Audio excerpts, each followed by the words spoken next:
Shalom bagi kita semuanya. Firman Tuhan untuk kita hari ini dari 1 Petrus pasal 3. Hidup bersama suami istri. Demikian juga kamu, hai istri-istri, tunduklah kepada suamimu, supaya jika ada di antara mereka yang tidak taat kepada firman, mereka juga tanpa perkataan dimenangkan oleh kelakuan istrinya. Jika mereka melihat bagaimana murni dan salehnya hidup istri mereka itu. Perhiasanmu janganlah secara lahiriah, yaitu dengan mengepang-ngepang rambut, memakai perhiasan emas, atau dengan mengenakan pakaian yang indah-indah. Tetapi perhiasanmu ialah manusia batinia yang tersembunyi dengan perhiasan yang tidak binasa, yang berasal dari roh yang lemah lembut dan tentram, yang sangat berharga di mata Allah. Sebab demikianlah caranya perempuan-perempuan kudus dahulu berdandan, yaitu perempuan-perempuan yang menaruh pengharapannya kepada Allah. Mereka tunduk kepada suaminya, sama seperti Sarah taat kepada Abraham dan menamai dia tuannya. Dan kamu adalah anak-anaknya, jika kamu berbuat baik dan tidak takut akan ancaman. Demikian juga kamu, hai suami-suami, hiduplah bijaksana dengan istrimu sebagai kaum yang lebih lemah. Hormatilah mereka sebagai teman pewaris dari kasih karunia, yaitu kehidupan, supaya doamu jangan terhalang. Kasih dan damai.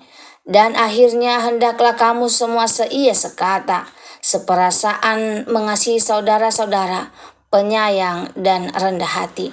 Dan janganlah membalas kejahatan dengan kejahatan, atau caci maki dengan caci maki, tetapi sebaliknya hendaklah kamu memberkati, karena untuk itulah kamu dipanggil, yaitu untuk memperoleh berkat. Sebab siapa yang mau mencintai hidup dan mau melihat hari-hari baik, ia harus menjaga lidahnya terhadap yang jahat dan bibirnya terhadap ucapan-ucapan yang menipu. Ia harus menjauhi yang jahat dan melakukan yang baik. Ia harus mencari perdamaian dan berusaha mendapatkannya. Sebab mata Tuhan tertuju kepada orang-orang benar, dan telinganya kepada permohonan mereka yang meminta tolong.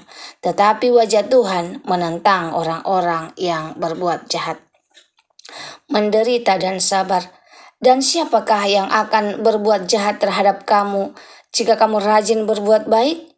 Tetapi sekalipun kamu harus menderita juga karena kebenaran, kamu akan berbahagia. Sebab itu janganlah kamu takuti apa yang mereka takuti, dan janganlah gentar. Tetapi kuduslah Kristus di dalam hatimu sebagai Tuhan, dan siap sedialah pada segala waktu untuk memberi pertanggungan jawab kepada tiap-tiap orang yang meminta pertanggungjawaban dari kamu tentang pengharapan yang ada padamu, tetapi haruslah dengan lemah lembut dan hormat, dan dengan hati nurani yang murni, supaya mereka yang memfitnah kamu karena hidupmu yang saleh dalam Kristus menjadi malu karena fitnahan mereka itu. Sebab lebih baik menderita karena berbuat baik, jika hal itu dikehendaki Allah, daripada menderita karena berbuat jahat. Sebab juga Kristus telah mati sekali untuk segala dosa kita, Ia yang benar untuk orang-orang yang tidak benar, supaya Ia membawa kita kepada Allah. Ia yang telah dibunuh dalam keadaannya sebagai manusia, tetapi yang telah dibangkitkan menurut roh. Dan di dalam roh itu juga Ia pergi memberitakan Injil kepada roh-roh yang di dalam penjara, yaitu kepada roh-roh mereka yang dahulu pada waktu Nuh tidak taat kepada Allah, ketika Allah tetap menanti dengan sabar waktu Nuh sedang mempersiapkan baterainya, di mana hanya sedikit, yaitu 8 orang yang diselamatkan oleh air bah itu. Juga kamu sekarang diselamatkan oleh kiasannya, yaitu baptisan. Maksudnya bukan untuk membersihkan kenajisan jasmani, melainkan untuk memohon hati nurani yang baik kepada Allah oleh kebangkitan Yesus Kristus yang duduk di sebelah kanan Allah setelah Ia naik ke surga sesudah segala malaikat, kuasa dan kekuatan ditaklukkan kepadanya. Shalom bagi kita semuanya. Firman Tuhan untuk kita hari ini dari 1 Petrus pasal 1 ayat 1 sampai 22. Judulnya hidup yang menjadi kesaksian. Kesaksian melalui kehidupan ayat 1 sampai 6. Firman Tuhan mengajarkan bahwa kadang-kadang kesaksian paling kuat bukan dari kata-kata, tetapi dari kehidupan kita.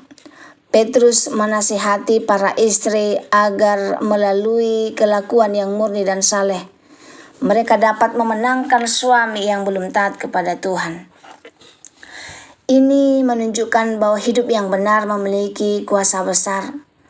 Banyak orang mungkin tidak mau mendengar khotbah, tetapi mereka melihat cara hidup kita. Tuhan juga menekankan bahwa keindahan sejati bukan hanya dari luar. Perhiasan yang paling berharga di mata Tuhan adalah roh yang lemah lembut dan tentram. Artinya bukan penampilan luar yang Tuhan utamakan, tetapi hati yang rendah, lembut dan penuh damai.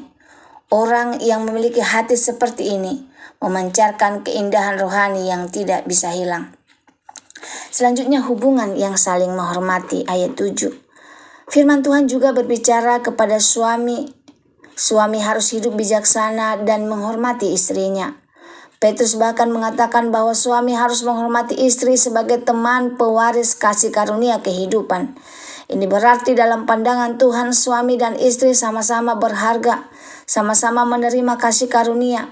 Jika suami tidak menghormati istrinya, firman Tuhan berkata doanya bisa terhalang.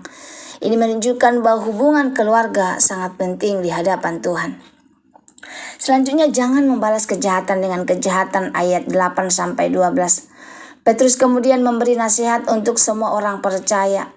Mereka harus seia sekata, seperasaan, mengasihi saudara, penyayang dan rendah hati. Dan satu pesan penting, jangan membalas kejahatan dengan kejahatan. Secara manusia kita sering ingin membalas jika disakiti, tetapi Tuhan mengajarkan kita sesuatu yang berbeda, balaslah dengan berkat. Orang yang hidup demikian akan mengalami janji Tuhan. Mata Tuhan tertuju kepada orang-orang benar dan telinganya kepada doa mereka. Artinya Tuhan memperhatikan kehidupan orang yang tidak benar. Selanjutnya tetap setia walau menderita ayat 13-17. Kadang-kadang orang yang hidup benar tetap mengalami penderitaan. Petrus berkata bahwa menderita karena kebenaran adalah kebahagiaan di hadapan Tuhan. Mengapa? Karena penderitaan itu menunjukkan bahwa kita tetap setia kepada Kristus. Firman Tuhan juga mengingatkan kita untuk selalu siap memberi jawaban tentang pengharapan kita. Tetapi lakukanlah dengan lemah lembut. Hormat hati nurani yang bersih. Kesaksian yang baik bukan hanya dari kata-kata tetapi juga dari sikap hati. Teladan Yesus Kristus ayat 18-22. Puncak dari semua ajaran ini adalah teladan Yesus sendiri. Yesus tidak berdosa, tetapi ia mati untuk orang berdosa. Ia menderita untuk menyelamatkan kita.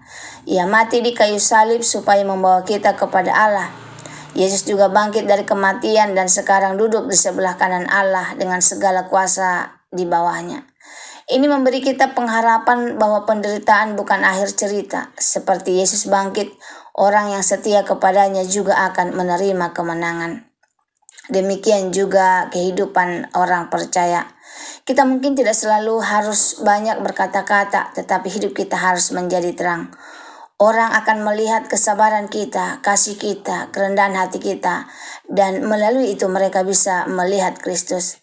Kesimpulan dari 1 Petrus 3 ini kita belajar 3 hal penting. Yang pertama, hidup kita harus menjadi kesaksian. Yang kedua, jangan membalas kejahatan dengan kejahatan tetapi dengan berkat. Yang ketiga, tetap setia kepada Kristus walau menghadapi penderitaan. Semoga firman Tuhan hari ini menjadi berkat bagi kita. Terima kasih, Tuhan Yesus memberkati. Shalom.